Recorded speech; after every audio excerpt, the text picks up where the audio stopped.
Alright, welcome back to the channel. Well, still working on the 36 GMC. These are the bumpers I showed you. I know they're chrome, probably hard to see, but the top one dips down for the hand crank. The other one is going to be a rear, even though it is a front. So if you can see, the bottom one has, well, the bottom one has like the bolts through it, but I'm going to use the brackets because the brackets all work for this bumper pretty much.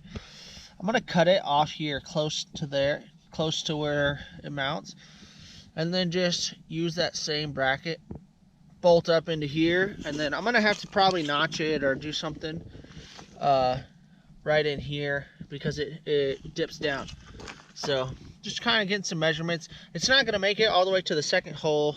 Again, you know, for the most part, aesthetics.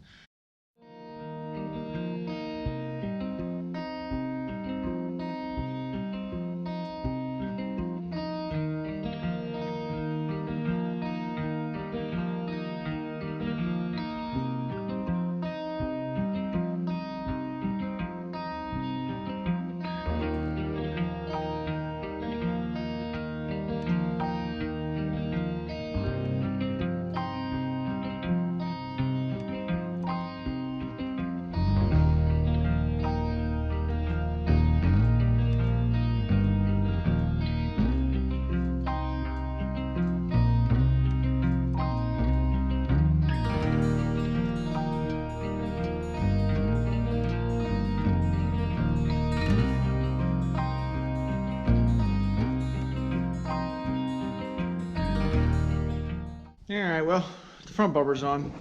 So what I was doing is, I didn't like how these mounts were, and I don't know if this is for like a 32 Chevy or how it was, but basically I had to decide if it's like an inch and a, I don't know, quarter up or an inch and a quarter down. I didn't really like how the fitment was on the fenders.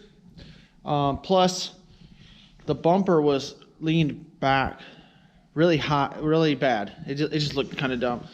So what I did was I had these big spacers kinda, and just beveled them at an angle. And I still got to work on them a little bit, but I beveled them at an angle so that I could rotate those and they'll clock the bumper the right way and let it mount on that surface.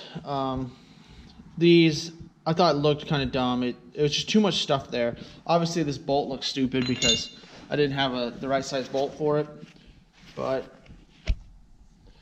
this side, you know, I'll throw a washer on there and I'll probably paint these brackets brown like everything else on the truck, and just leave the bumper chrome and rust or whatever you want to call that. But at least it's on there. I kind of want to find like an oval bolt for the front, and then I'll probably put like a little spacer that holds this tight, or I might just leave it. I don't think that's gonna vibrate and make a bunch of noise. You know, that would be my only real concern. As far as everything else on the bumper, it's for looks, you know, let's be honest here. It does stick out a little, but it's kind of how these trucks were. At least that front bumper's on, you know, makes the truck look a little more complete. And then I'll figure out the hand crank setup later, because I'm trying to decide if I'm gonna have it be kind of funny and leave like a hand cranks setup in it and just tie it off here, and that way you just see it. Obviously you don't need a hand crank for the LS engine, but I think it'd be kind of cool to have a little leather strap holding the hand crank, and then find like a real cool old school one, and then I'd probably put like either a little bearing in there to support the shaft or something to hold it so you could actually spin it, but obviously it's not doing anything. And then for the rear bumper, I'm not totally sure what I'm doing yet. This bumper is not as wide as the bed. It kind of fits the truck. I kind of like where it's at right now, because I think if it sticks out the back too far, it's going to look kind of dumb. And because of where my exhaust is, I don't really want it to, the bumper to be way far back and my exhaust in way before it. It's just, that also seems kind of dumb. So I think I might end up cutting up the old bumper that's on it. Use that for the brackets, or I might just leave it with that bumper. I haven't totally decided.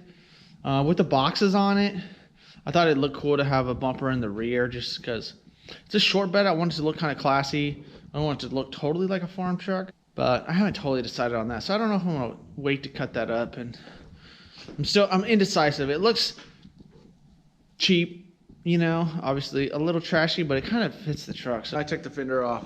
I don't know how much I've shown you of these, but there's some dings in these fenders. Yeah, you can see a little better there. Right here, especially, just kind of a crease, who knows. So I'm gonna hammer that out. There's also a little one in this little front section, but I don't think I'm gonna hammer that until it's on the truck. But also what I want to do is fix these supports, these little running board supports. I don't know if you can tell, but that one's bent forward a good amount. I have some extra ones, so I might try to tweak on this if it seems bad. For one, it doesn't line up. If you haven't watched the other videos, this is a short bed chassis. The body was all from like 1.5 tons, so I don't know if the holes are different, but they're off by a good like 1.5 to 2 inches. So I'll probably drill out those rivets and bolt them to the running boards, and then line up the holes, mark the holes, and drill the frame. That way I can get everything mounted up. But I want to hammer this out because it bothers me every time I walk in. I used to not see that side because it was on the other side of the garage. I used to see this side, and that's why I hammered out this side already. But now, every time I walk in this garage, I see those big dings. So I'm gonna hammer those out. So see how they turn out. Hopefully it doesn't rip the metal. Hopefully that shows you why a lot of guys like these trucks. It's not like double wide or anything, so you can actually like get in there and hammer out dents, and it's not that bad. You know, it's not perfect, but if you haven't seen this truck, it's not perfect. The one in the front, you can't see. I'll show you that later, but it didn't hammer out very well. I might work on these a little bit more. These are fairly drastic, and so you can kind of see like where the outside of the dent was, and it kind of popped it up. This side, I don't think you can tell, for one, because I haven't cleaned like the gross crap off the fender, so it looks way better. So now I'm gonna set that back up there so I can figure out where the holes go.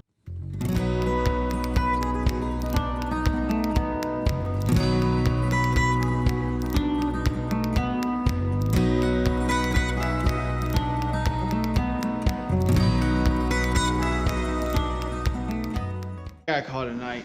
I ended up drilling the rivets out of this mount in the rear. You probably can't even tell, but it's twisted up. It's so cold here. I think it's 26 out. I think it's colder in this garage. It's like a brick garage. Oh my god, my hands are so cold.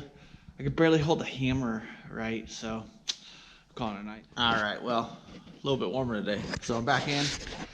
Let's see what's going on. So, off camera, I climbed under here. It's kind of hard to light it and do all that at the same time, but I ran these bolts into this bracket. So I told you I knocked that other bracket off. I found one that's fairly straight. These tabs have like bent over pieces, I think, to keep your carriage bolt locked in there. So what I did is I cut those off. If you use 7/16 bolts, you can get a wrench to squeeze in there, and you can get it to squeeze all the way into this side so you can hold that top of that bolt. Not the easiest, but it works. So now what I'm going to do is, you can see here's my old holes. So that one was off quite a bit. So what I'm going to do is drill these bottom 2 holes. I'm going to have to make a template because I can't get a drill into this side. It'd be sweet if I had one of those 90-degree drills, but I don't.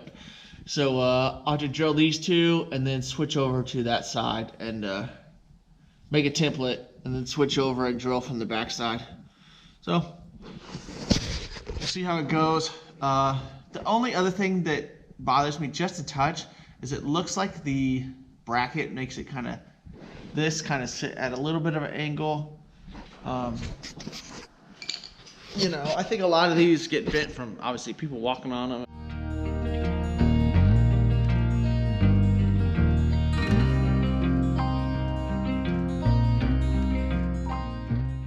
Alright, I'll show you what I was talking about down here. You can kind of see how that's closed in on the end. There's a broken off like carriage bolts in there. So it's also like kind of got this weird crimp on it. Hopefully you can see this side a little bit better, but I don't know, they kind of opened it weird. Probably so you can put that in and then close it up, but I don't want to pry on anything too much. So what I did was I cut the ends off, and then you can slide that bolt in, and I cut that end off. That way you don't chew into it too crazy, and I can get a wrench in there. So we'll see if I find that out. It's a mistake later. It's a mistake later, you know. One thing you got to learn on these trucks is almost everything's fixable, so you can't stress over things too long. You gotta keep moving. So I gotta cut this side off, throw some bolts in there, and get this all mounted up, and then I can start on the other side. I got everything tight, you know, standing on it, fine, everything seems solid. My lines match up, so I'm pumped.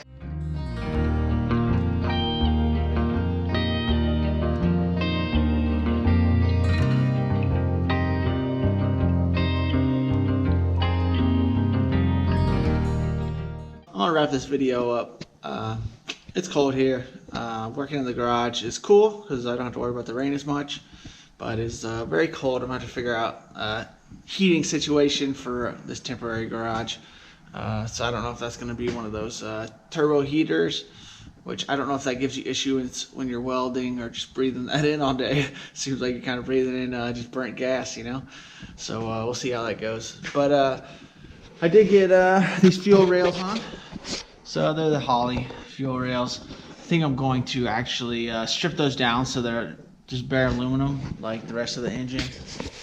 And I wish they did come with instructions. Would be cool, because when you send 2 sets of spacers, which I understand that, you know, like your fuel injector lengths are different, that matters. But also whenever you send me like 3 extra rubber, I don't know, gaskets that I'm not totally sure on the purpose of them yet.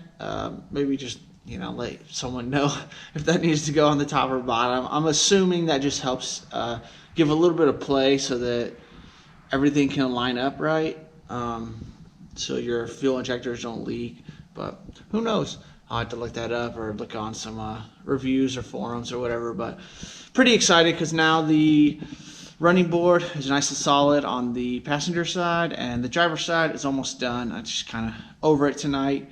That one isn't as bad because I can reuse my bracket. I just have to move it forward just a touch, about 1.5 inches. So I'll get to that next time. And I'm just excited. I'm getting some stuff done on the truck.